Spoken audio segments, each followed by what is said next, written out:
अस्सलाम वालेकुम सिंधी भाइरो।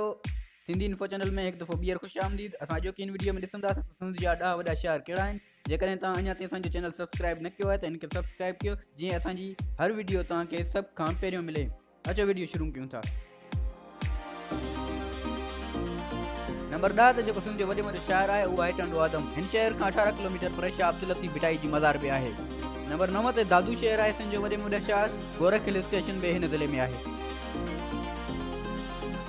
नंबर 8 ते सिंध जो तारीख़ी शहर शिकारपुर आहे। नंबर 7 ते जेकब आबाद शहर आहे जेको तमामु गर्म शहर आहे। नंबर 6 ते मीरपुर ख़ास आहे। नंबर 5 ते नवाबशाह आहे जेको आसिफ अल Zardari ex prime minister of Pakistan जो शहर आहे नवाबशाह। नंबर 4 ते शहीद ज़ुल्फ़िकार अली भुट्टो जो शहर लाड़कानो आहे। नंबर 3 ते सिंध जो मशहूर शहर सखर आहे। नंबर 2 ते सिंध जो उभरंदड़ शहर ऐं पाकिस्तान जो चौथे नंबर वॾे में वॾो शहर हैदराबाद आहे। ऐं नंबर 1 कराची शहर आहे जेको पाकिस्तान जो वॾे में वॾो शहर बि आहे।